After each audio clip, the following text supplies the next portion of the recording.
Hare Nama Hare Nama eva kevalam Kalo nasteva nasteva nasteva gatiranyata.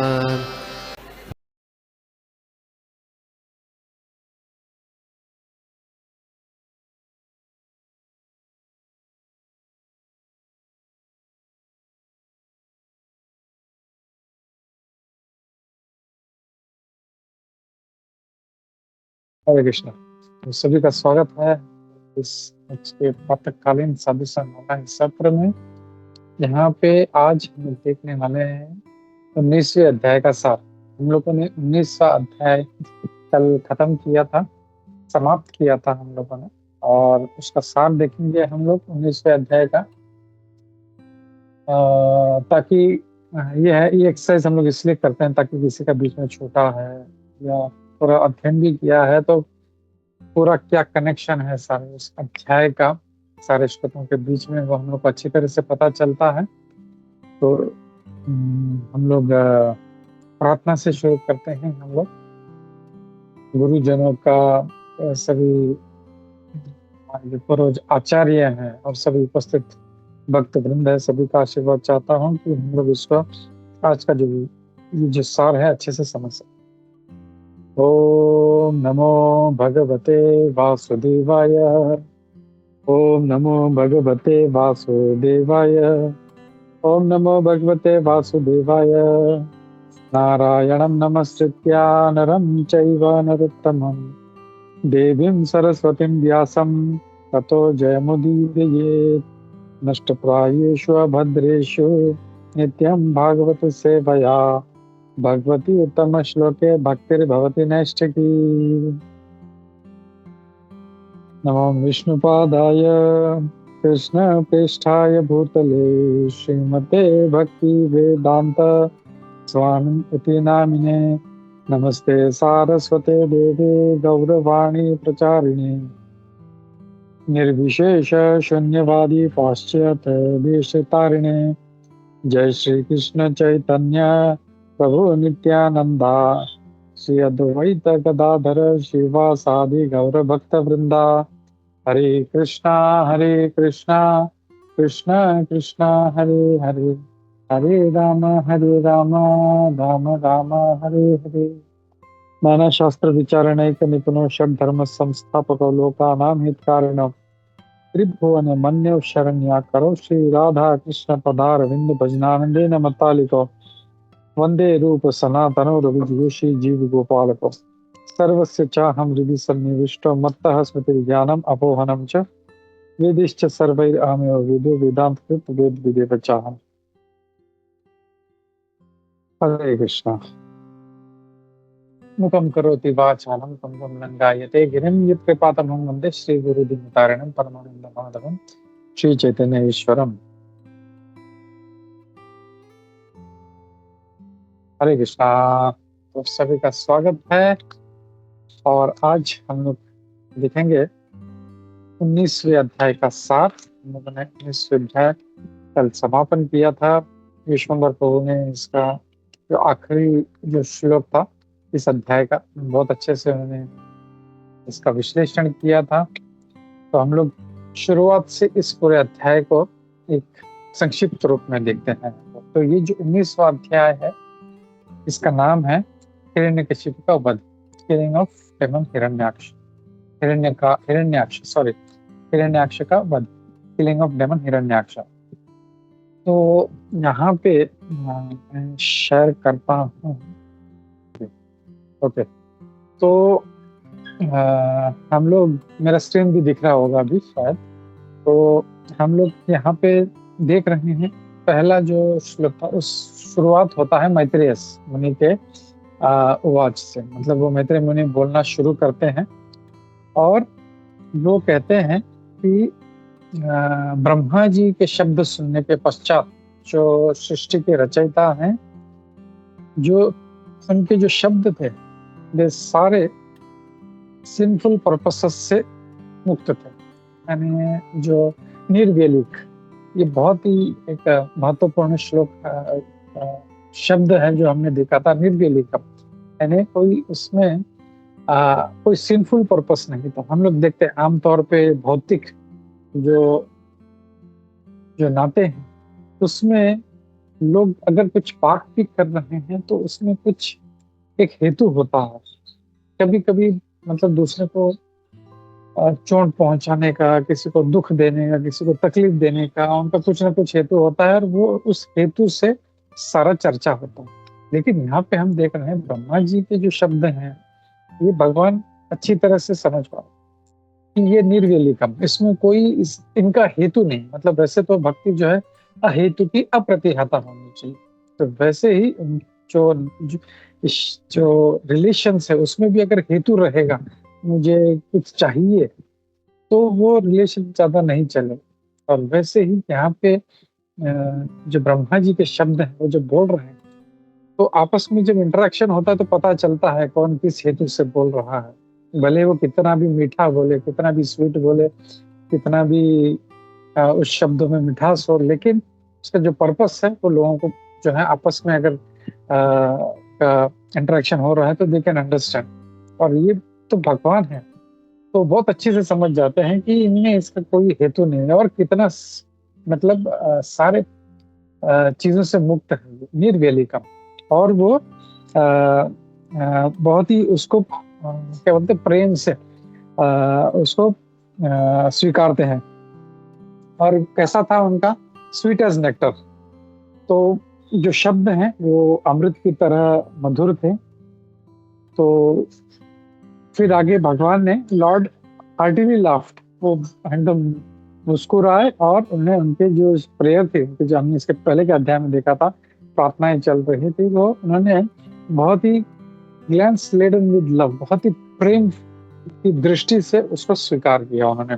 तो ये जो निर्विलीक शब्द है, हमने इसके ऊपर काफी चर्चा की थी इसके में।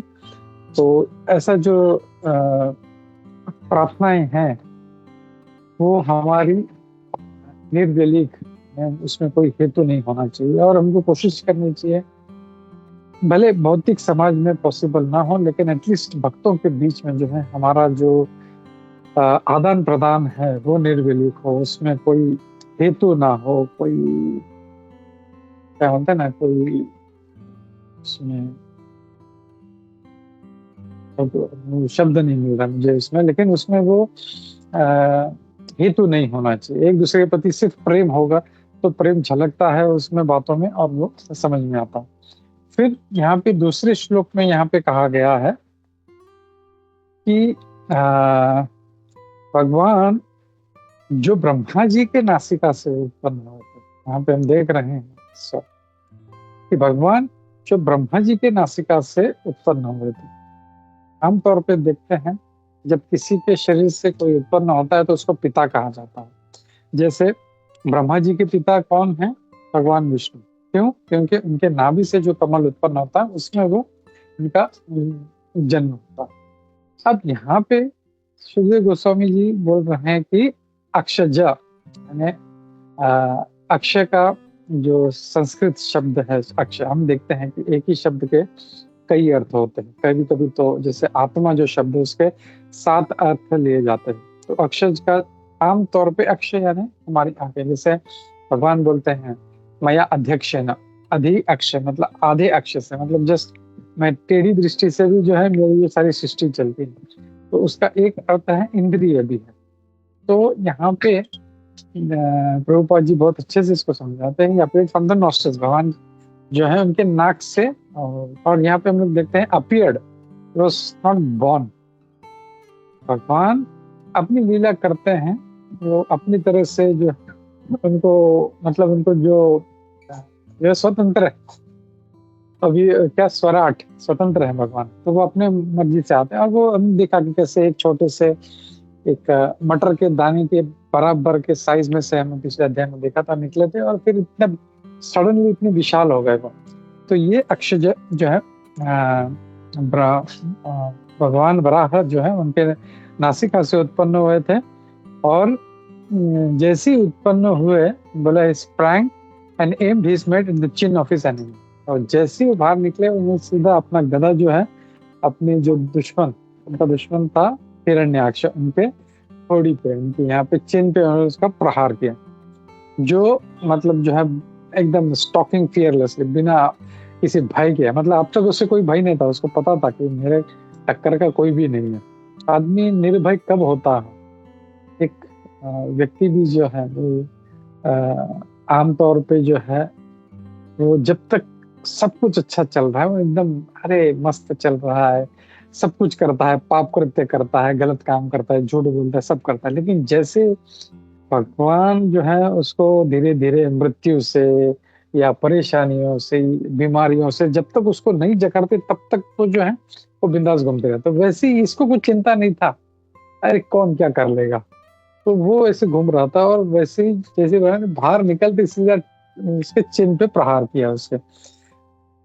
फिर तीसरे श्लोक में हम देखते हैं जब भगवान के गदा से उसने जब प्रहार किया भगवान ने,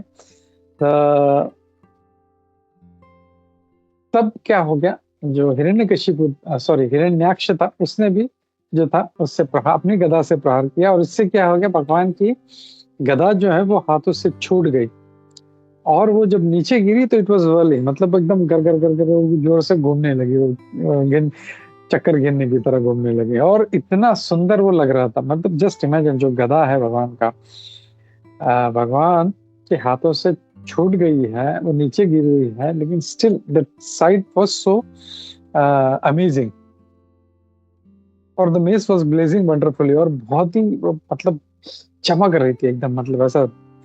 तो ये था। और फिर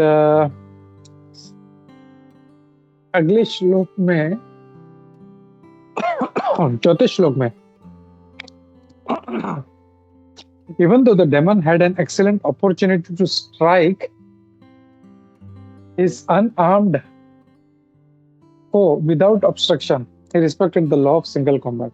यहाँ पे क्या हुआ कि जब उनकी गदा नीचे गिर गई तो वो चाहता तो वो प्रहार कर सकता था हिरण्याक्ष, लेकिन उसने ऐसा नहीं किया, उसने कोई प्रहार नहीं किया। और वो जो धर्म युद्ध के जो रूल्स एंड रेगुलेशंस को फॉलो कर रहा था, जैसे हमने कई बार इस पर चर्चा की, पहले भी चर्चा की है कि जब युद्ध होता है तो दो बराबर वालों के बीच होता है। जो हाथी वाला है वो घोड़े वाले पे प्रहार नहीं करेगा, या जो घोड़े वाला है वो जो पैदल चल रहा है उस पर प्रहार नहीं करेगा। तो ये एक सारा जो है धर्म युद्ध जो था, मैं इवन युद्ध भी जो धार्मिक हुआ करते थे, कितना उनमें धर्म हुआ करते थे कि अगर उसके पास भाला है तो वो फिर तीर से उससे प्रहार नहीं करेगा, वो भी भाला उठा लेता था। आजकल तो क्या है कि मतलब कुछ भी हो बस मारना है अपने को, युद्ध जीतना है, वैसे नहीं था। धर्म युद्ध होगा तो पूरा मौका दे देते, भाई ठीक है चल तो, मतलब उसको भी बुरा नहीं लगता था कि चल मैंने अपना पूरा प्रयास किया और फिर भी मैं हार गया या मारा गया, वट एवर इट इज। तो ये जो रूल्स एंड रेगुलेशंस है वो धर्म युद्ध का, ये राक्षस होते हुए जस्ट एक इसके ऊपर विचार करने की जरूरत है कि असुरी होते हुए भी वो धार्मिक था। वो सचिन है ना, इतना धार्मिक था कि चलो ठीक है मैं मतलब भगवान पे प्रहार नहीं करूंगा, लेकिन मैं अपने दुश्मन है, चलो उसको मौका देता हूँ, चलो उठाओ अपना फिर से।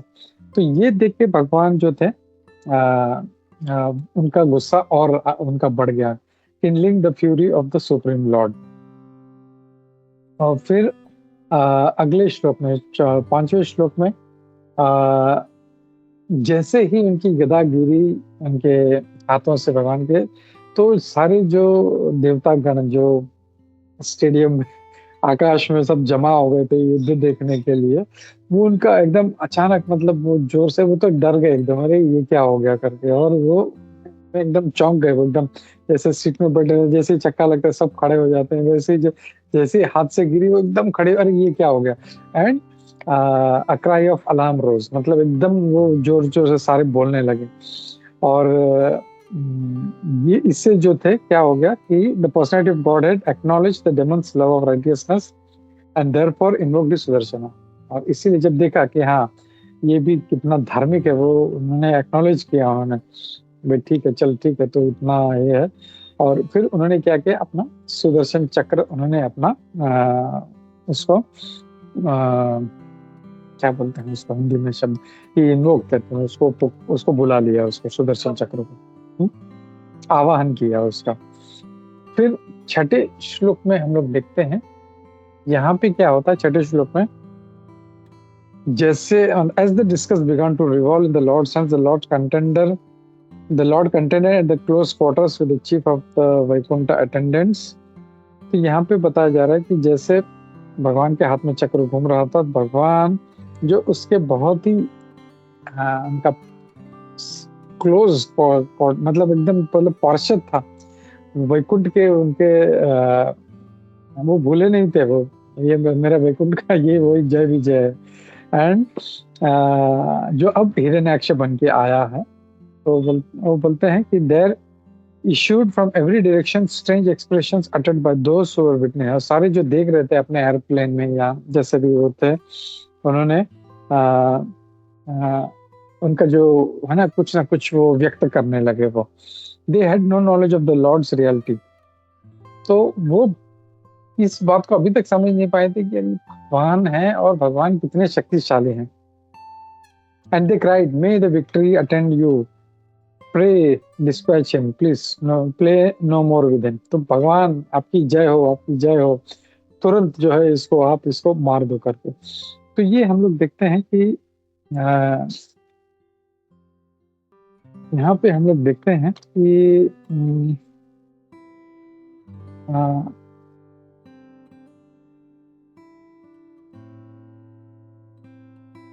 एक मिनट,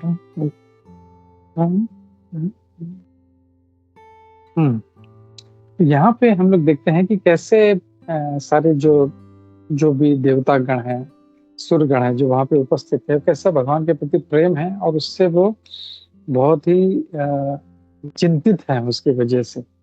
और जैसे भगवान के हाथ से गिर गई एकदम डर गया, अरे ये क्या हो गया, अरे बोला भगवान आपकी जय हो, मार दो इसे। तो वैसे ही हम लोग देखते हैं ये एक्चुअली भगवान खेल खेलते हैं, मतलब उसको एक तरह से जो है हिरण्याक्ष जो है अपना शत्रु है उसको बढ़ावा भी दे रहे हैं। ये भी इसमें एक देखने जैसी बात है। भगवान चाहे तो हमको आने की भी जरूरत नहीं है, जस्ट तो इमेजिन कर दे, तो संकल्प कर ले वहीं बैठे बैठे गोलक में कि चलो इसका मृत्यु हो गया, इसका हार्ट बंद हो गया, इसकी सांस रोक दो।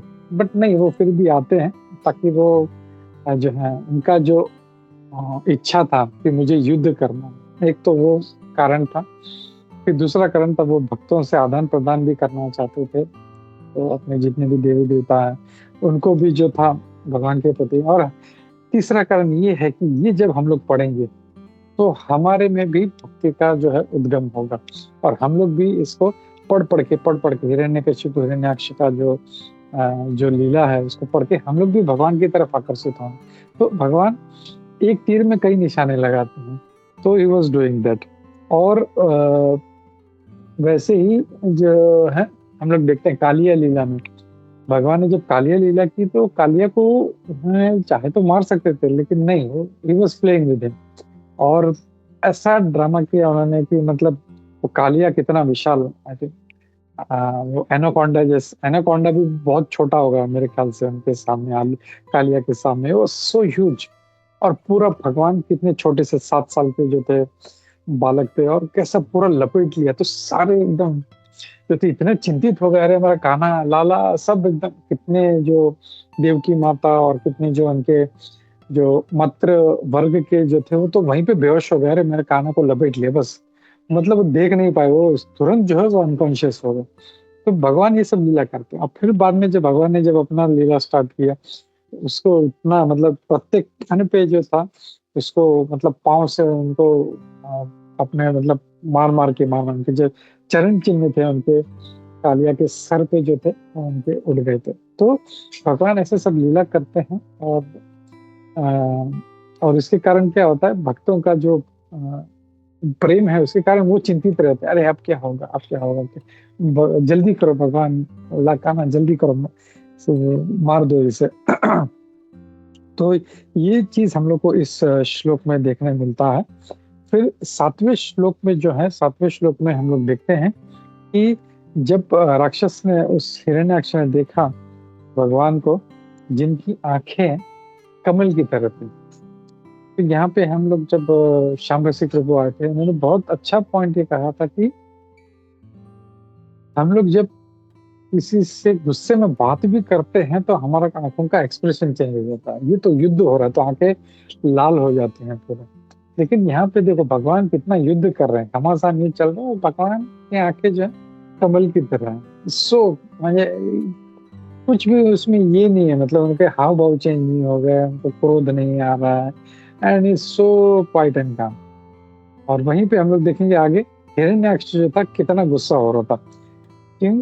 क्योंकि वो जो था वो क्या बोलते हैं, वो असुर का रोल प्ले कर रहे थे वो तो। और उन्होंने जैसे प्रार्थना भी की थी कि हमें वो एनिमिटी दो ताकि हम आपका जो है ये जो इच्छा है युद्ध करने का उसको पूरा कर सके।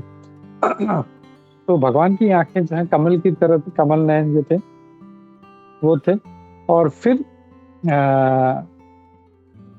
जब देखा भगवान को इस तरह सुदर्शन चक्र हाथ में लेकर खड़े हुए तो वो गुस्से से began to hiss like a serpent, एकदम गुस्से से फुफकारने लगा। जैसे सांप जो होता है वो हमेशा गुस्से में रहता है और एकदम तुरंत वो फुफकारते रहता, तो वैसे ये भी जो था गुस्से में फुफकारने लगा। He bit his lip in great resentment, और अपने जो होंठ थे दांतों से चबाने लगा। और हम लोग आगे भी देखेंगे कि वो जब इवन मरा पड़ा था तभी भी उसके जो दांत थे उसके होठों को चबा रहे थे, तो मतलब इतना गुस्से में था वो। फिर हम लोग 8वां श्लोक देखेंगे। The demon who had fearful tusks stared at the personality of Godhead as though to burn him. वो इतना गुस्से से देख रहा था कि ऐसा लग रहा था अभी आंखों से जला देगा। हम देखते हैं कुछ लोग जब गुस्सा होते तो कितना उनका आंखों में ऐसा लगता है कि अभी हमको भस्म कर देगा। और जैसे ही देखा ऐसा है तो वो तुरंत हवा में उछला और उसने अपना गदा जो था भगवान पे उसने प्रहार किया और जोर से चिल्लाया, बस यू आर स्लेन। जैसे बोलते ना अब तो गया कर दे, जैसे बोलते ना एकदम गुस्से में एकदम मार के, मतलब हवे में वो जंप मार के वो गदा उनके ऊपर पूरा फोर्स के साथ उनको मार रहा है कि अब बस खत्म। फिर श्लोक नंबर 9 में हम लोग देखते हैं कि भगवान जो वराह शुकर के रूप में थे, जो सारे वेदों के भोक्ता हैं, तो यहाँ पे जो है ये जो शब्द हैं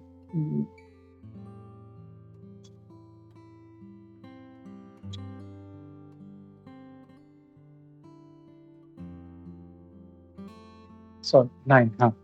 तो यहाँ पे हम लोग देखते हैं कि ये जो शब्द हैं पदस्तव्येन ताम साधो भगवान यज्ञ सुकर है, तो भगवान को शुकर कहा गया है। तो शुकर हम लोग देखते हैं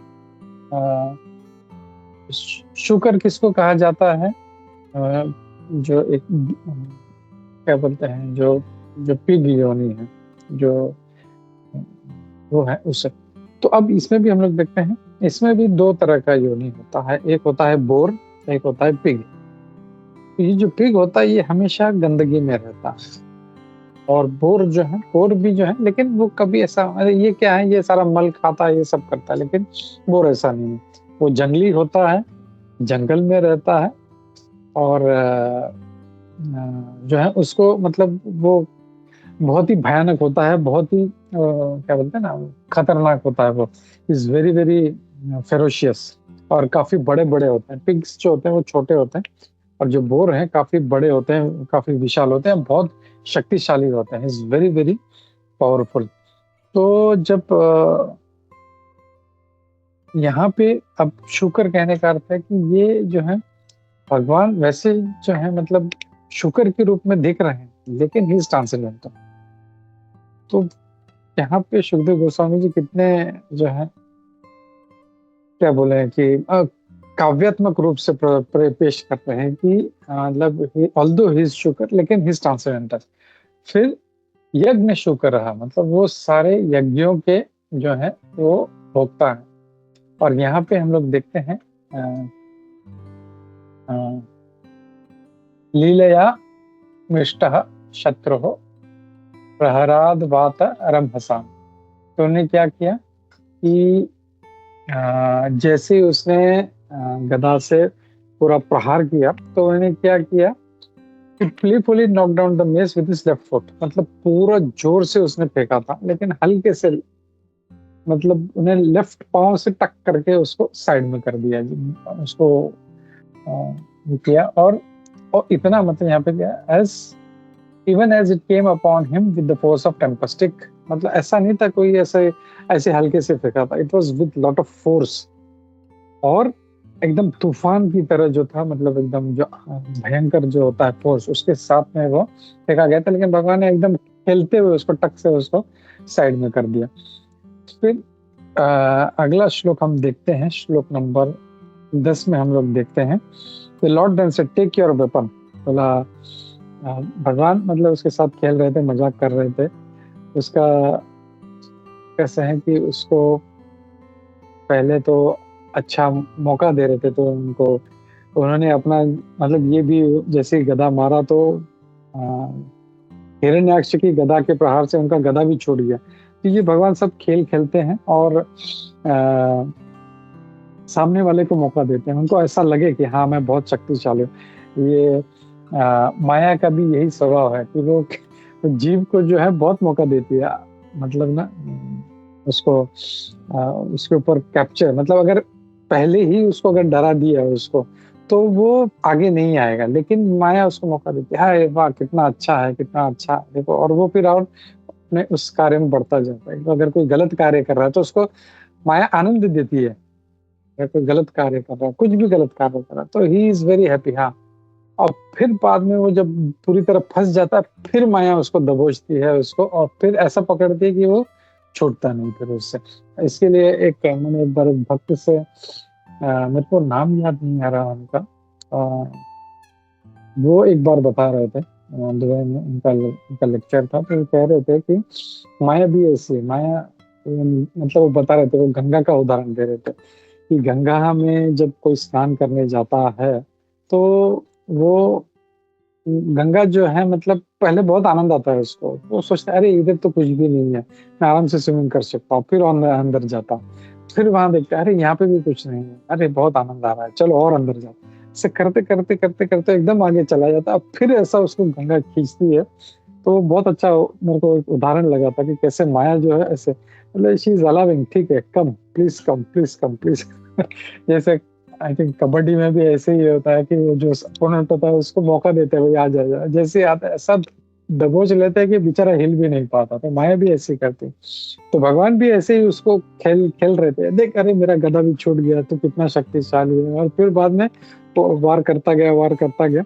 तो यहाँ पे अब जो है भगवान ने बोला ठीक है चलो तुम अपना गदा उठाओ अपना और फिर से प्रहार करो। और ऐसा जब कहा तब राक्षस ने, उस हिरण्याक्ष ने क्या किया, the demon came dismayed at the lord once more, फिर से उठा के उसने फिर से भगवान पे प्रहार किया। फिर अगले श्लोक में हम लोग देखते हैं, श्लोक नंबर 11 में क्या होता है, when the lord saw the mace flying towards him he stood firmly with where he was and caught it with the same ease as Garuda the king of birds would seize the serpent। तो जब फिर से जब उसने प्रहार किया तो भगवान वैसे ही खड़े रहे आराम से, ऐसा नहीं कि इधर उधर ऐसा कुछ भी नहीं, आराम से खड़े रहे और एकदम आसानी से, जैसे था ना एकदम जैसे गरुड़ कैसे किसी सांप को पकड़ लेता है उतने ही आसानी से। तो ये उदाहरण समझने के लिए हमें समझना है कि स्नेक इज वेरी, क्या बोलते हैं, उसका रिफ्लेक्सेस बहुत फास्ट होता है, उसका इज वेरी शार्प, मतलब वो कब ताके वो टक करके मार देता है पता नहीं चलता। लेकिन गरुड़ के सामने उसका जो सारा रिफ्लेक्सेस है वो स्लो पड़ जाए, बिकॉज गरुड़ा इज, इवन हम लोग देखते हैं बिल्ली जो है हर रिफ्लेक्सेस आल्सो वेरी फास्ट, मतलब बिल्ली कितना भी सांप क्यों फास्ट क्यों ना, लेकिन बिल्ली जो आराम से अपने पंजे से उसको टक टक जो उसको मतलब मारती रहती सर पे उसके, तो गरुड़ जी तो इस भगवान के वाहन है, तो वो आराम से उसको पकड़, तो जैसे गरुड़ जी कैसे किस तरह सबको पकड़ लेते हैं, वैसे उतना जो फोर्स से जो आ रहा था गधा, आराम से उसको भगवान ने पकड़ लिया। फिर श्लोक नंबर 12 में हम लोग देखते हैं, His valor thus frustrated the great demon fell him। और ऐसा जब वो करते गए तो वो जो उसको एकदम क्या बोलते हैं अपमानित फील हुआ उसको, अरे यार मैं इतना कर रहा हूँ लेकिन कुछ हो ही नहीं रहा है, इतना मैंने जोर से गदा फेंका, भगवान ने लेफ्ट पांव से हटा दिया, अब मैं फेंका तो भगवान ने फिर से पकड़ लिया। तो उसको बहुत ही मतलब कोई शक्तिशाली व्यक्ति के सामने अगर कोई ऐसा अपोनेंट आ जाए तो उसको बहुत ही इंसल्टिंग फील होता है। अरे मैं इतना कुछ कर रहा लेकिन नथिंग इज हैपनिंग।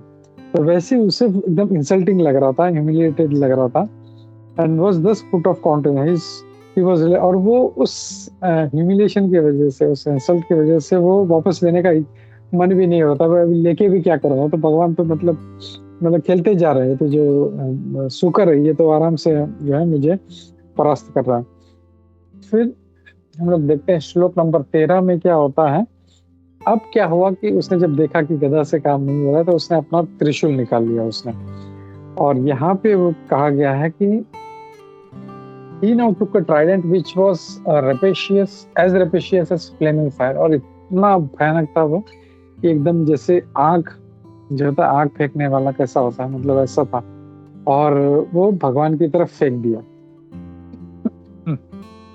एक बहुत अच्छा लाइन है, even as one would use penance for a malevolent purpose against a holy ब्राह्मण।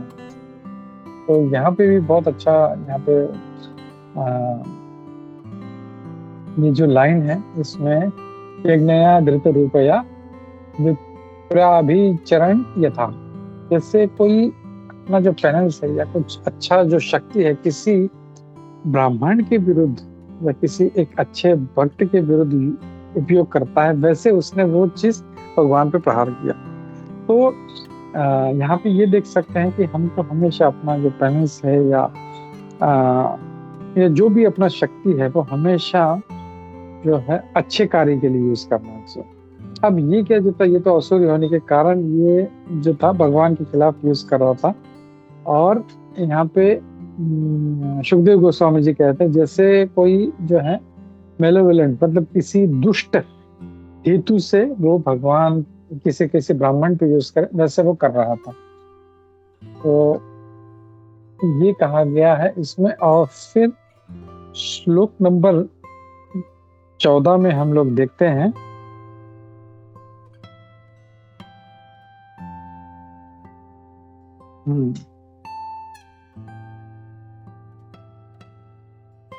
हाँ ये जो, हाँ सॉरी, यहाँ पे एक पॉइंट मेरा रह गया कि जैसे अपना जो तप है या अपना जो बल है, अपना जप है, जो भी है वो किसी के खिलाफ, किसी और मतलब शत्रु के खिलाफ नहीं, लेकिन किसी अच्छे भक्त के या वैष्णव के या ब्राह्मण के खिलाफ वो यूज कर रहा था। तो यहाँ पे हम लोग देखते हैं कि शास्त्रों में भी ऐसे उदाहरण हैं ऐसे। तो does anybody remember any such example from scriptures जहाँ पे उनका जो तप था उन्होंने भक्तों के खिलाफ यूज किया?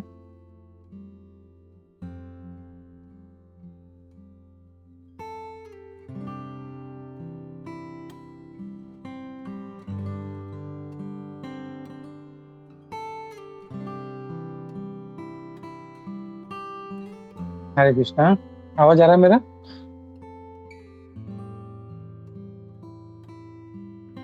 यस प्रभु जी।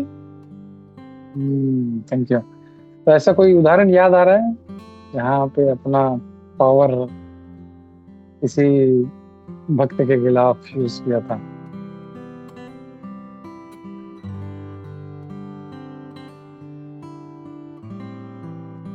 दुर्वासा, यस जया, लेट हो प्रभु गई, जी मैं बोल दिया। दुर्वासा मुनि। दुर्वासा मुनि, यस दुर्वासा मुनि। दुर्वासा मुनि कितने पावरफुल थे, कितने शक्तिशाली थे, हम लोग जानते हैं। ग्रेट ऋषि, इतने बड़े ऋषि थे, लेकिन उन्होंने अपना जो तप था वो अम्बरीश महाराज के अगेंस्ट यूज किया। मतलब वो और ये क्यों होता है, ये भी फैक्टर हम लोगों को समझना चाहिए कि कोई क्यों यूज करता है किसी के। एक उसको द्वेष होता है, दूसरा वो जो है कि किसी प्रकार, जैसे दुर्वासा मुनि का देखते हैं। दुर्वासा मुनि बहुत क्रोधी थे, उनके हिसाब से मेरे मर्जी से सब होना चाहिए, मेरे मर्जी से नहीं होगा तो बस। तो वहां पे सेल्फ इंटरेस्ट होता है, हेट्रेड होता है, एनवियसनेस होता है, या सेल्फ इंटरेस्ट होता है। मुझे कॉल करता, एक मिनट कट करूं। हाँ। तो ये जो था कि ये सब हेतु नहीं होना चाहिए, और ये सब नहीं होगा, इसीलिए पता है ना, भक्त निर्मल होता है, ना किसी से द्वेष होता है, ना किसी के प्रति उसको हेट्रेड होता है, ना ही उसका कोई सेल्फ इंटरेस्ट होता है। वो निर्मल मन से जो है, जो भी कार्य करता है, जो भी सेवा करता है, इवन किसी से आदान प्रदान करता है, तो देयर इज नो कॉज, है ना, अहेतु। तो ये चीज हम लोग को, ये जो थे, I think we should learn from this shloka. फिर अगला जो श्लोक है, श्लोक नंबर 14। श्लोक नंबर 14 में यहाँ पे हम लोग देखते हैं कि hurled by the mighty demon with all his strength, the flying tyrant shone brightly in the sky. The personality of Godhead, however, tore it to pieces with its discus Sudarshana, which had sharp edged ring, even as Indra cut off the wing of Garuda. तो उसने पूरे जोर से वो त्रिशूल भी फेंका, लेकिन भगवान ने एक झटके में अपने सुदर्शन से उसके टुकड़े टुकड़े कर दिए, और वो ऐसा चमक रहा था। और यहाँ पे वो सुखदेव गोस्वामी जी एक उदाहरण दे रहे कि जैसे इंद्र जो है गरुड़ के पंख जैसे काटता है, even as Indra cut off the wing of Garuda, तो कैसे जो है इंद्र ने अपने वज्रास्त्र से गरुड़ का पंख गिरा दिया था, वैसे ही ये हुआ था यहाँ पे। अब यहाँ पे हमने अब ये जो स्टोरी था वो देखा था कि कैसे गरुड़ जी का जो था, गरुड़ जी का पास टाइम अपनी माता विनीता, उसको बचाने के लिए, हमने वो पूरा उसमें नहीं जाएंगे हम लोग, विनीता और कद्रु जो दो को वाइफ्स थे उनकी, कश्यप मुनि की, तो उनके आपस में उनका द्वेष था, तो इसके लिए वो उनको एक दूसरे को मतलब काटने के लिए जो था, वो कद्रु जो है वो गेम खेलती है, और उनको बचाने के लिए गरुड़ जी को कहा जाता है कि तुम अमृत लेके आओ। और हमने पूरा वो पास टाइम देखा था डिटेल में कि कैसे वो अपनी माता को भी बचाते हैं और उस अमृत को भी बचाते हैं। We have seen that pastime इसमें। और फिर हमने देखा था श्लोक नंबर 15। श्लोक नंबर 15 में, सॉरी, हाँ, the demon was enraged when his trident was cut to pieces. वो उस राक्षस को बहुत गुस्सा है, हिरण्याक्ष को बहुत गुस्सा है जब उसके टुकड़े टुकड़े हो गए।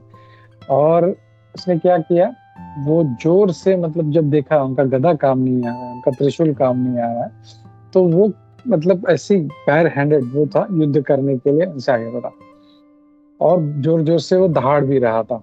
और क्या किया उसने, struck his hard fist against the Lord's broad chest. मुष्टि से जो था वो भगवान की छाती पे प्रहार करने लगा, जिस वो चेस्ट जिस पे श्रीवत्स मार्क है, श्रीवत्स अंक है उनके शरीर पे। और उसमें हमने देखा था कि कैसे भगवान विष्णु ही हैं जिनके पास ये श्रीवत्स हैं।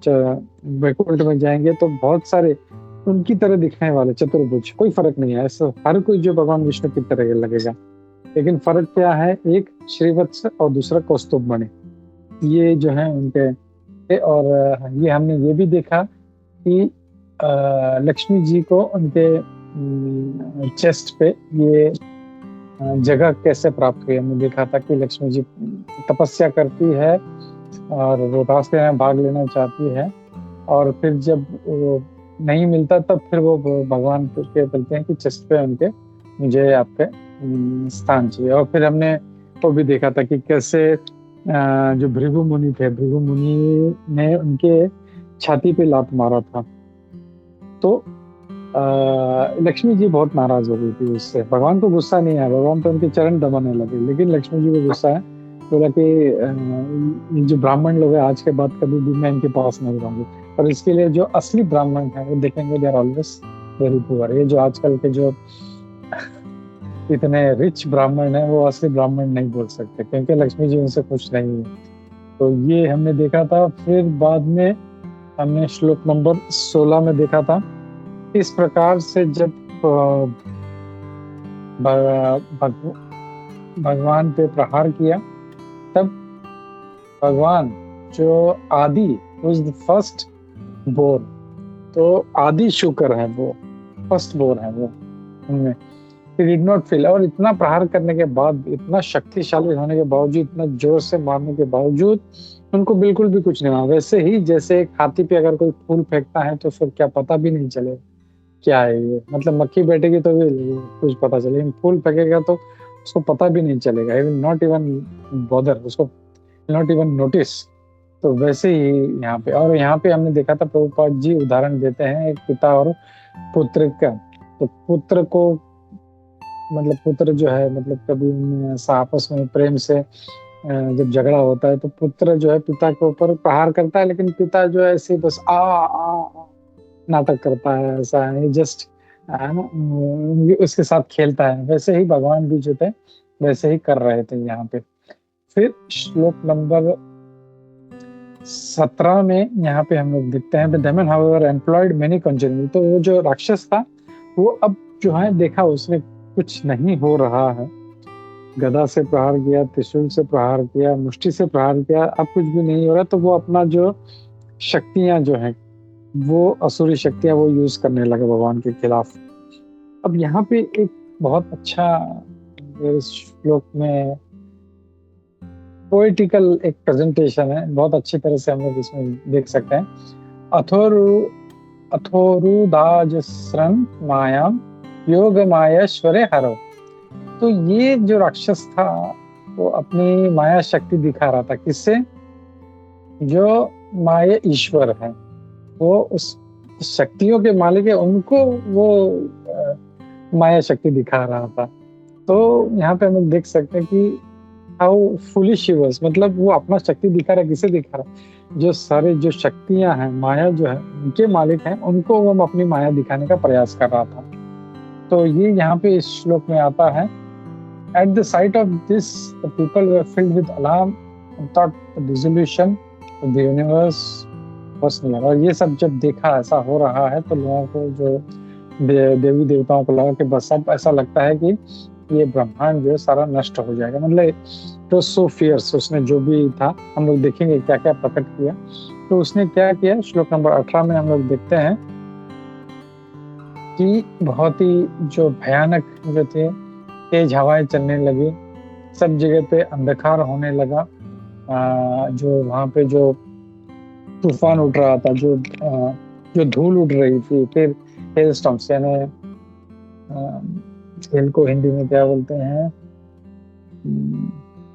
बर्फ, ओले ओले ओले ओलों की बरसात, उसकी वजह से सारा अंधकार हो गया था। और स्टोन्स, जो पत्थर भी जो थे इतना स्पीड से आ रहे थे जैसे लग रहा था कि कोई मशीन गन से, सब पत्थर फेंके तो भी इतना जोर से नहीं लगेगा, लेकिन अगर कोई मशीन गन की बुलेट जो होती कितनी स्पीड में आती, वैसे पत्थर जो थे वैसे वो चल रहे थे। फिर श्लोक नंबर 19 में हम लोग देखते हैं कि सारे जो सूर्य चंद्र, उनका सारा प्रकाश जो था सारा ढक गया था। कैसे? सारे जो बादल थे उन्होंने ढक लिया था। तो कभी ऐसा हम देखें कि सारे बहुत ज्यादा घने बादल है, सूर्य को या चंद्रमा को ढक रहे हैं, तो we should consider this as inauspicious, अच्छी बात नहीं है ये। तो the luminaries in the outer space disappeared due to the skies being overcast with the mass of clouds which were accompanied by lightning। और उसके साथ में बिजली भी कड़क रही थी और मतलब दिख रही थी, और उसका जो जोर से गर्जना भी हो रही थी। और आकाश से क्या हो रहा था? Pus, hair, blood, stool, urine and bones. आकाश से पस बरसने लगा, बाल गिरने लगे, फिर ब्लड, रक्त गिरने लगा, मल, मूत्र, हड्डियां गिरने लगी। इट वाज सो इनऑस्पिशियस, मतलब ये सारा जो चीज था वो सारा आकाश से वर्षा होने लगी। तो इससे हम लोग को एक चीज समझना चाहिए कि ये सारे जो है इनऑस्पिशियस चीज हैं। पस जो है, पस निकलता है तो दैट इज इनऑस्पिशियस। किसी को घाव है तो फिर साफ करके फिर बाद में उसको अच्छे से उसको शुद्ध हो जाना चाहिए। फिर बाल भी जो है ये बहुत ही घर में जो फैला रहना बहुत ही अशुभ है। घर में ये बाल वगैरह जैसे छोटे छोटे होते हैं, it should not be there, क्योंकि इट इज वेरी इनऑस्पिशियस। खास करके अगर हमारे घर में मंदिर है, ऑल्टर है, तो घर बहुत ही साफ सुथरा होना चाहिए, बिकॉज दैट इज इनऑस्पिशियस। फिर ब्लड का भी देखा, ब्लड भी इज इनऑस्पिशियस है। और उसके लिए हमने बहुत अच्छा उदाहरण देखा था कि जब राजसूय यज्ञ में भगवान ने सुदर्शन चक्र से शिशुपाल का जब वध किया था, सर काटा था, तो उन्हें ये बात का ध्यान रखा कि वो उसका जो रक्त है वो वहां पे न गिरे। क्यों? अगर रक्त गिरता तो वो जगह अशुद्ध हो जाती थी, फिर उनको पूरा जो तैयारी किया था फिर से स्टार्ट से करना पड़ता, राइट फ्रॉम स्क्रैच। तो वो रक्त भी जो है इनऑस्पिशियस है, इसीलिए बोलते हैं कि एकादशी के दिन शेव वगैरह क्यों नहीं करते, क्योंकि अगर रक्त निकल गया तो हमारा एकादशी का व्रत टूट जाएगा, वो इनऑस्पिशियस है, we should not do that. फिर यूरिन और मल मूत्र तो हमको पता है कि इट इज इनऑस्पिशियस, इवन हड्डियां इनऑस्पिशियस। हम लोग देखते हैं कि रामायण में जो राक्षस लोग थे, वो जब कोई ऋषि लोग यज्ञ करते थे तो वो उसमें मल मूत्र हड्डी ये सब डाला करते थे। This are all inauspicious things, और ये सारा वहां पे बरस रहा था। फिर श्लोक नंबर 20 में हम लोग देखते हैं कि जो the mountains discharge weapons of various kinds, पर्वत जो थे वो अलग अलग प्रकार के वो सारे अस्त्र फेंकने लगे। Naked demonesses armed with tridents appeared, नग्न राक्षसियां जो थी वो अपने त्रिशूल के साथ में वहां पे उत्पन्न हुई और उनके बाल खुले थे उनके। तो वो जो थे मतलब एक अच्छा लक्षण नहीं है। एक तो नग्न थी, दूसरे उनके बाल खुले थे। आजकल आई डोंट नो, ये एक फैशन हो गया बाल खुले रखना लड़कियों को, और लड़के भी जो बहुत प्रभावित होता है, अरे वाह क्या हीरोइन है और लड़कियां भी बाल हिला हिला के, मतलब लड़कियां तो जाने दो, आजकल मैंने लड़कों को भी देखा है रोड को इतने बड़े बड़े बाल रखे, वो भी लड़कियों की तरह ऐसा मतलब बाल हिलाते हिलाते, तो that is very inauspicious, it's not good. लड़कों को तो पहले बड़े बाल होने नहीं चाहिए। और ये क्या कहते हैं, हमारा जो प्रेडिक्शंस है उसमें यही कहा गया कि लड़कियां बाल काटेंगी और लड़के बाल बढ़ाएंगे। तो हम लोग देख रहे हैं, मैं जब बचपन में सुनता तो मुझे हैरान हुआ, मतलब लड़कियां बाल काटेंगी ऐसे हो ही नहीं सकती, क्योंकि मैंने बचपन से देखा लड़कियों के बड़े बड़े बाल, मतलब कमर के नीचे उनके बाल जाते थे, और लड़के जो थे एकदम मतलब छोटे छोटे बाल रखा करते थे। I used to feel so, ऐसा हो सकता है, लेकिन आज इतने साल के बाद 30-40 साल 50 साल ऐसा लग रहा है कि हाँ भाई जो है सबका जो था उसमें सब सही लिखा था। तो hanging loose hair is not good, ये नहीं करना चाहिए माताओं को। और हम लोग देखते हैं इवन द्रौपदी माता ने जो था, जब उसके पुत्र का वध हुआ था तो उसने बाल खोल दिए थे और उसने वचन लिया था, मैं तब तक नहीं बाल बांधूंगी जब तक तुम लोग उसका वध नहीं करते, उसका खून लाके मुझे नहीं दोगे मुझे धोने के लिए। That means it is not a good sign to keep your hair loose. और वो जो पांडव थे वो देख देख के जलते थे कि ये बाल नहीं बांध पा रही है, क्यों? क्योंकि अभी तक वो जो है जिसने उसका वध किया जीवित। तो ऑल दिस शोज कि लेडी जो एक स्त्री है उसके बाल हमेशा बंधे होने चाहिए, सर भी ढका होना चाहिए। So this is one thing we should learn from the scriptures. हम लोग इस भागवतम के श्लोक से हम लोग समझ सकते हैं। श्लोक नंबर 21 में क्या कहा गया है कि cruel and savage slogans were uttered by the hosts of ruffian yakshasas and rakshasas। तो वहां पे जो मतलब राक्षसियां भी उत्पन्न हुई थी, यक्ष भी उत्पन्न हुए थे, राक्षस भी उत्पन्न हुए थे, और सब जो है एकदम गंदा गंदा गाली दे रहे थे, कुछ उल्टा सीधा बोल रहे थे। और ये सारे जो थे या तो पैदल थे या घोड़े पे थे या हाथी पे थे, और ये सब जो है सब जगह से ये आकर जो थे वो हमला करने लगे वो। फिर हम लोग देखते हैं श्लोक नंबर 22। श्लोक नंबर 22 में क्या होता है, The Lord, the personal enjoyer of all sacrifices, now discharged his beloved Sudarshan, which is capable of dispersing the magical forces displayed by the demon। तब भगवान ने क्या क्या देखा जब इतना सब हो रहा है, तो उन्होंने क्या किया, अपना जो बिलोवेड सुदर्शन, उनका जो सुदर्शन है उनको बहुत प्रिय है, हमेशा उनके साथ में रहता है। हम देखते हैं जगन्नाथपुरी में भी जाएंगे तो सुदर्शन वो एक काठी के रूप में हमेशा उनके पीछे रहता है, इज ऑलवेज देयर।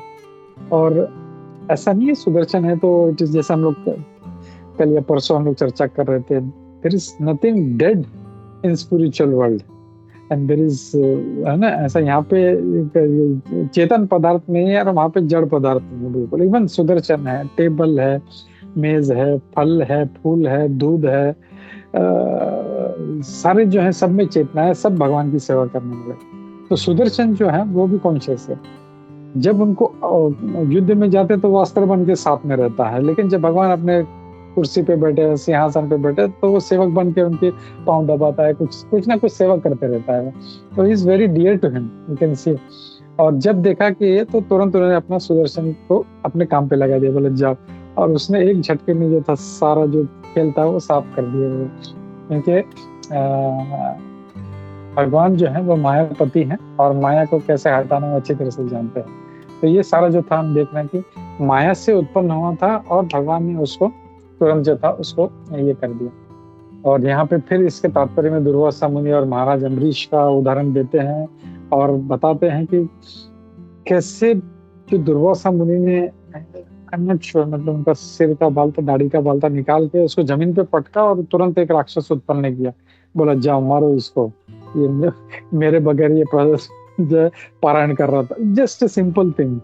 और वो भी मतलब ऐसा नहीं था कि खाना खा रहा था, मतलब उनका टाइम हो रहा था, वो तो बार बार घड़ी देख रहे थे, अरे भाई अभी तक नहीं आए, अभी तक नहीं आए, अभी तक नहीं आए, तो क्या करे। उन्हें फिर सलाह भी ऐसे नहीं अपने मन से कर लिया, उन्होंने ब्राह्मण से पूछा, जो उपस्थित जो मंत्रीगण थे सारे, उनके जो एडवाइजर्स थे, बोले क्या करूं। तो उन्हें बोला आप पानी पी लो, मतलब इसके बाद ब्रेक करके फायदा नहीं है, क्योंकि इसलिए हम लोग एकादशी का जो पारायण है टाइम पे करते हैं, उसके पहले नहीं करते, उसके बाद में नहीं, क्योंकि उसका मतलब नहीं है उसका, तो टाइम में करना चाहिए। तो वो बोले कि आप टाइम पे ब्रेक, मतलब आपका फास्ट भी ब्रेक हो जाएगा और आपने कुछ ग्रहण भी नहीं किया है, तो उनका अतिथि का मान भी रह जाए। लेकिन दुर्वासा मुनि वो ऋषि थे और वो सब दूरदृष्टि से देख सकते थे, तो उनको गुस्सा आ गया, मेरे बगैर पारायण कैसे कर लिया उसने। सी दैट हेटेड रेमिनिसेंस कि मैं कितना, मतलब उनका ईगो, फॉल्स ईगो, मैं इतना महान हूँ कि मेरे बगैर कैसे इसने फास्ट ब्रेक कर लिया, और बिकॉज ऑफ दैट एक राक्षस भेज दिया मारने के लिए। तो ये जो है इसमें हम लोग को देखने मिलता है। और फिर श्लोक नंबर 23 में हम लोग देखते हैं कि उस समय जब सारे राक्षसों को सुदर्शन चक्र ने जब खत्म कर लिया, तब ये हिंट जो था दीति माता को मिल गया कि at that very moment the shudder suddenly ran through the heart of the Diti. उनका हृदय उनका कांपने लगा उनका। और जो थे उनको कश्यप मुनि के शब्द याद आ गए। जब हमने देखा था काफी पहले जब स्टार्ट हुआ था, वो जब उनका संभोग का इच्छा होता है, वो मना करते हैं लेकिन फिर भी करते हैं, तो बताते हैं कि तेरे पुत्र होंगे तो होंगे, लेकिन वो भगवान के हाथों मारे जाएंगे। वो शब्द उनको याद आ गए। और क्या हो गया उसके कारण, माताओं का अपने पुत्र के प्रति प्रेम होता है, हमने देखा था, और मतलब बरबस ही उनके जो स्तन से है दूध निकलने लगता है बच्चे को देख के ही, हमने देखा था। इवन भगवान कृष्ण 7 साल के थे जब वो मथुरा में जब गए थे, तो देवकी माता और जितनी भी माताएं थी सबकी स्तनों से दूध बहने लगा उनको। मतलब इवन वो तो जाने दो, उनके भगवान कहाँ का है, शायद कुरुक्षेत्र का है, कि वो इतने बड़े थे, ऑलमोस्ट 100 ईयर्स सन, उनका बेटा कितना बड़ा है, लेकिन फिर भी उनको देख के उनके स्तनों से जो था दूध निकलता था। दैट इज अ नॉर्मल, गाय का देखते हैं, गाय भी ऐसी है जब अपने बछड़े को देखती है। एंड ये लोग जो है दूध बेचने वाले जो इंडस्ट्री बना लिया है, तो जानबूझ के वो बछड़े को गाय के सामने लेके आते हैं, जैसे उसका दूध निकलने लगता है तुरंत उसको हटा देते हैं और फिर they start sucking that.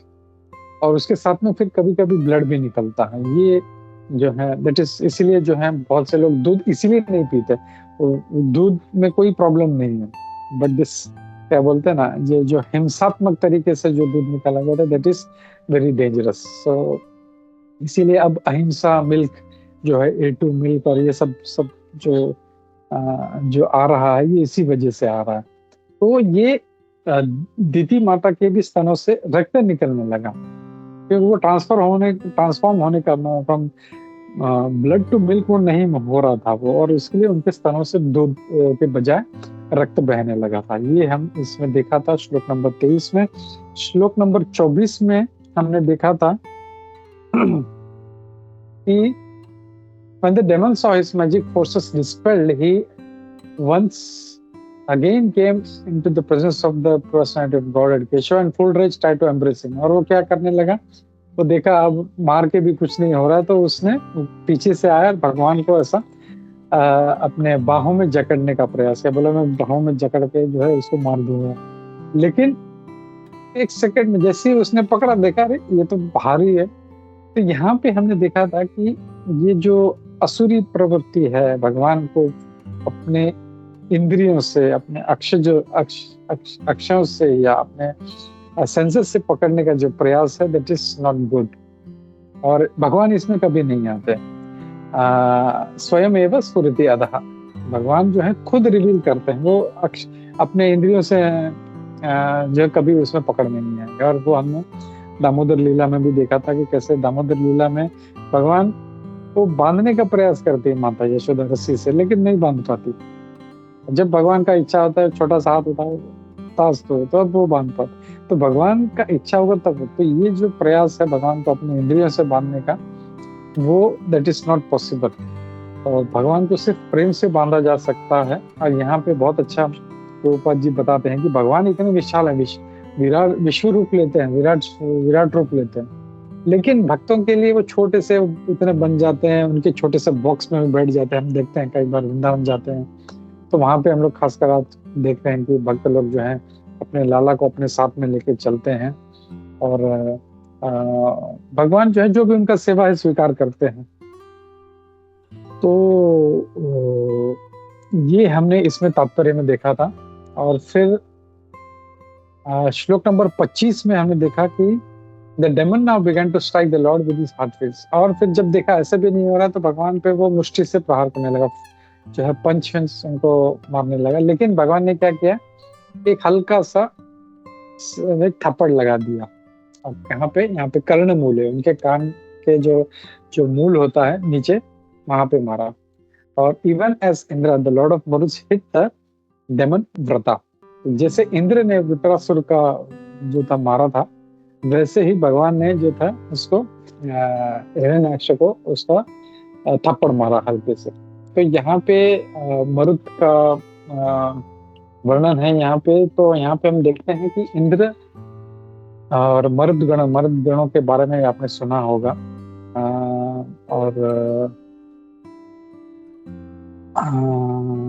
Bhagavad Gita में भगवान बोलते हैं मरुताम मरीचियस, मतलब मैं मरुतों में मैं मरीचि। तो मरुत गण भी जो हैं दे आर ऑल्सो वेरी, और मरुत यानी सारे जो हैं ये हवाएं जो हैं, वायु जो है, उसमें मारुति जो है भगवान जो है सॉरी हनुमान जी जो है वो मारुति कहा जाता है, क्योंकि वो मरुत जो है उनके पुत्र हैं वो, इसलिए उनको मारुति कहा जाता है। और ये जो मरुत हैं ये 49 हैं। उसका भी हम लोग ब्रीफ में देख रहे थे कि एक बार जो दीति माता थी वो इंद्र को हराने के लिए उसने एक व्रत किया था, इट वाज पुंसवना व्रत, ताकि मतलब वो इंद्र को हरा सके, और इसके लिए वो गर्भ धारण करते हैं। तो इंद्र जब समझ जाते हैं तो काफी डिटेल है, उसमें नहीं जाएंगे। तो इंद्र क्या करते हैं, उस गर्भ के 7 टुकड़े कर देते हैं अपने वज्र से, 7 टुकड़े हो जाते हैं। और फिर एक एक के वो 7 टुकड़े कर देते हैं, और इस तरह वो 49 हो जाते हैं। और इतना होने के बावजूद भी वो इंद्र से प्रार्थना करते हैं कि हम तो आपके भाई हैं, आप क्यों हमें मार रहे हो। बोलते हम आपकी शरण में। तो जब इंद्र देखते हैं कि ये तो ओबीडियंट है ये, तो फिर वो बोलते ठीक है।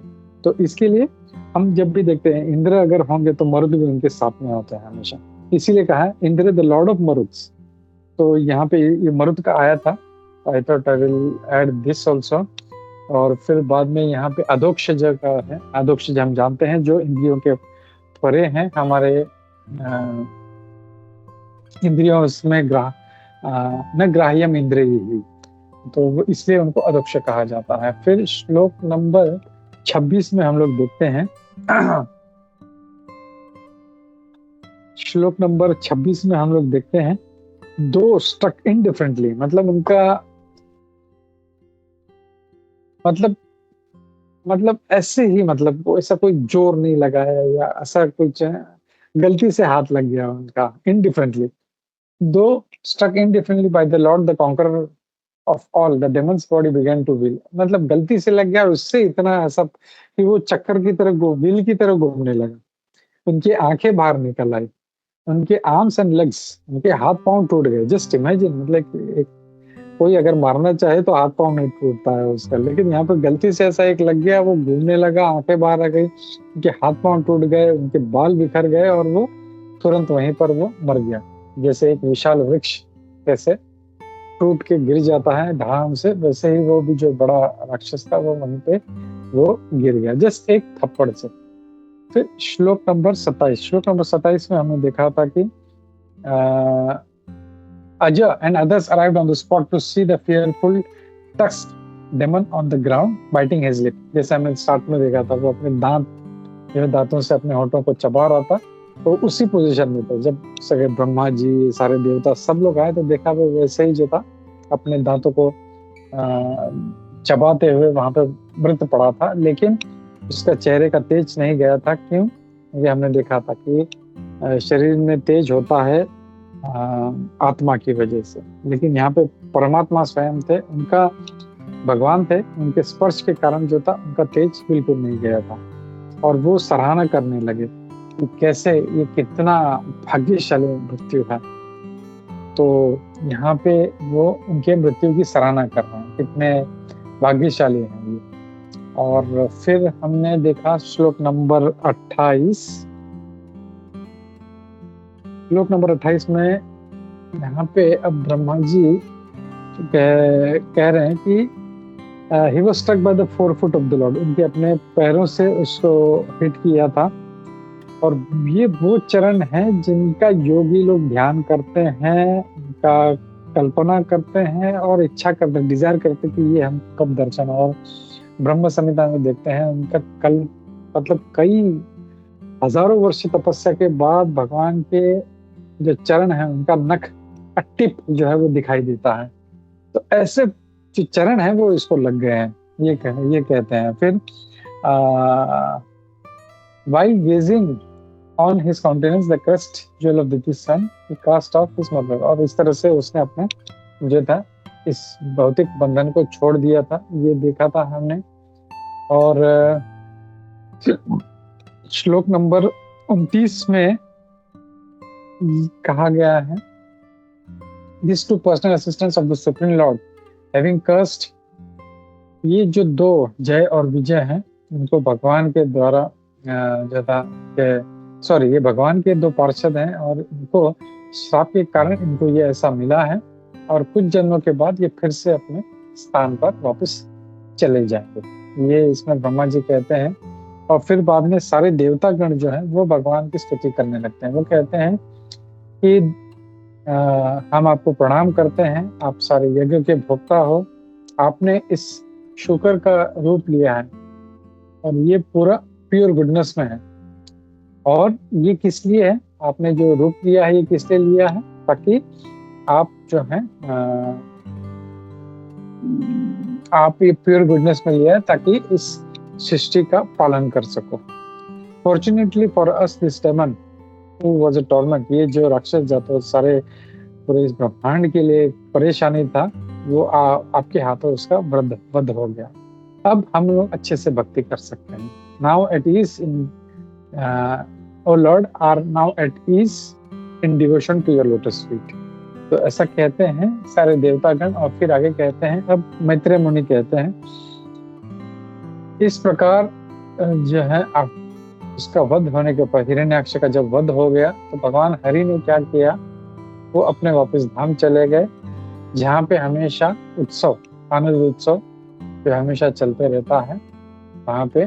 और सारे जो देवता थे, ब्रह्मा आदि सारे देवतागण वो भगवान की स्तुति करने लगे।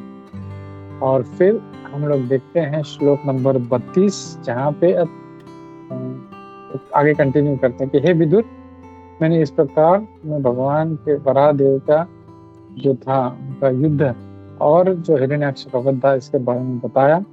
और ऐसा था जैसे इट्स लाइक ए प्लेथिंग, जैसे छोटे बच्चों का खेल था वैसे उन्होंने वध कर दिया। ये मैंने तुम्हें बताया। और ये मैंने कैसे बताया कि जैसे मैंने अपने पूर्वज आचार्यों से सुना है, ये मैत्रेय मुनि कह रहा हूँ। तो ये नहीं कहते हैं कि मैंने कहीं अपने मुझे ऐसा लगता है वैसा लगता है या मैंने पढ़ा है, मैंने अध्ययन किया, नहीं।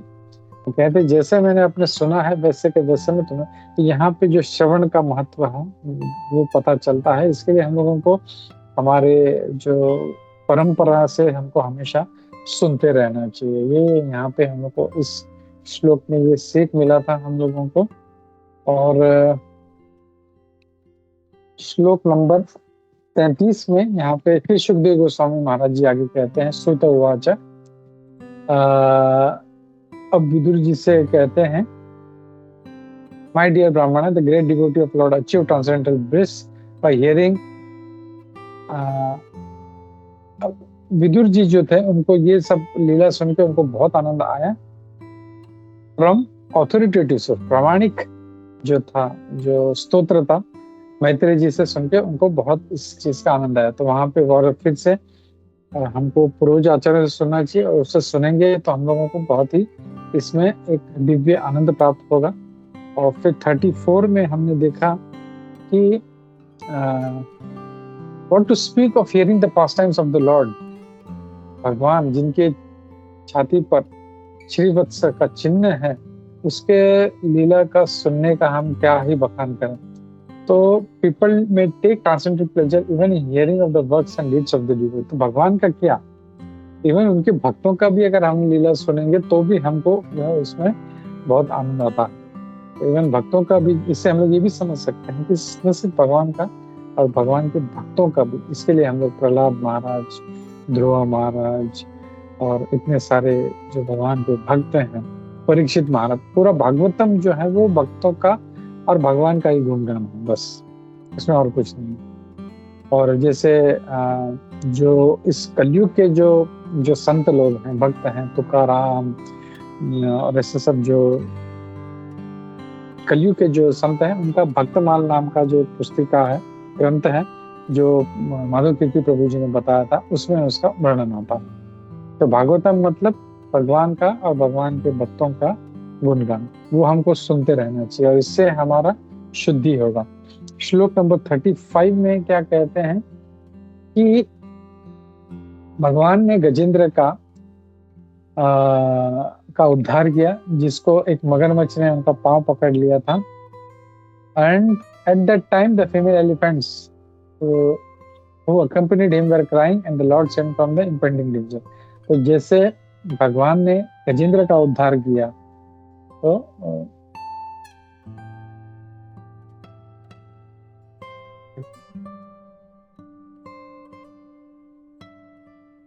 हाँ, भगवान ने गजेंद्र का उद्धार किया था। और फिर आगे हम लोग देखते हैं 36 में हम देखते हैं कि what grateful souls is there who would not render his loving। तो ऐसा कौन जीवात्मा होगा जो ऐसे भगवान की, ऐसे मालिक की सेवा नहीं करना चाहेगा। Lord can be pleased, easily pleased। भगवान को बहुत आसानी से प्रसन्न किया जा सकता है। ऐसा एक बहुत महत्वपूर्ण है कि हम लोग को लगता है बहुत डिफिकल्ट है, लेकिन भगवान भी भगवद गीता में कहते हैं सुसुखम, और यहाँ पे भी कहते हैं lord can be easily pleased by spotless devotees. जिन के मन में कोई मल नहीं है, स्पॉटलेस डिवोटी से उनको आराम से प्रसन्न कर सकते हैं और जो हमें संरक्षण दे सकते हैं। और इसमें फिर श्लोक नंबर 37 में यहाँ पे कहा गया है, जो कोई इन लीलाओं को सुनता है या इसको बोलता है और इसमें आनंद लेता है, मतलब सिर्फ न सुनना है लेकिन उसमें आनंद भी लेना है, बोलता है श्रवणम कीर्तनम और उसमें आनंद लेता है। ये जो लीला है भगवान वराहदेव हिरण्यकशिपु की, तो उसे तुरंत जो है ब्रह्म हत्या के पाप से, सारे कितने भी बड़े से बड़े पाप हो, पहले ब्रह्म हत्या करके ना, उससे वो मुक्त हो जाता है। तो हम लोग ये सारा श्रवण करके हम लोग अपने सारे पापों से मुक्त हो जाएंगे। और फिर यहाँ पे इस श्लोक में मायावादियों के बारे में थोड़ा सा चर्चा आता है। मायावादी क्या है, कौन है और कैसे ये, इनको मायावादी क्यों कहा जाता है कि ये भगवान को ये समझते हैं कि भगवान माया में बंद कर या ऐसा स्वरूप लेते हैं जिस जो माया के द्वारा कंट्रोल है, इसलिए उनको मायावादी कहा जाता है। ये हमने देखा था। और ये जो श्लोक है 38 लास्ट श्लोक है, इसमें जो कल हमने देखा था कि इससे सुनने से क्या होगा, एक तो पाप से मुक्त हो जाएंगे, दूसरा हमको बहुत ही ज्यादा पुण्य प्राप्त होगा, धन, यश, आयु और जो भी हमारी इच्छाएं वो पूर्ण हो जाएंगी। On the field of battle it promotes strength. वो युद्ध भूमि पर है तो उससे बहुत ही उसके सारे जो ऑर्गन्स है उसको शक्ति प्राप्त होगा। When he listens to it at the last moment, और मृत्यु के समय जो उसे सुनेगा तुरंत उसे भगवान के धाम में पहुंचा दिया जाएगा। तो भगवान का ये जो आखिर के जो 2 श्लोक हैं इसको फलश्रुति हम लोग बोल सकते हैं। तो ये फलश्रुति है, ये हम लोगों को इसके आज के इस जो सार है इससे प्राप्त हुआ है। जिसने किसी ने ध्यान से सुना है तो जो उसे पक्का ये जो फलश्रुति है इससे प्राप्त होगा। तो इसी के साथ मैं यहाँ पे रुकता हूँ। Sorry for delay. कुछ पॉइंट्स थे जो आई थिंक जो मुझे लगा मैंने शेयर किए, ऐड किए इसमें, तो मैं रुकता हूँ। ग्रंथराज श्रीमद् भागवतम की जय, श्रील प्रभुपाद की जय, इस्कॉन गुरुवृंद की जय, सभी उपस्थित भक्तवृंद की जय। हरे कृष्णा।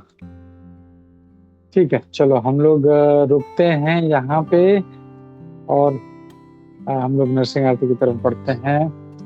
ग्रंथराज श्रीमद् भागवतम की जय, वराहदेव भगवान की जय, श्रील प्रभुपाद की जय, इस्कॉन गुरुवृंद की जय, सभी प्रसिद्ध भक्तवृंद की जय। हरे कृष्णा।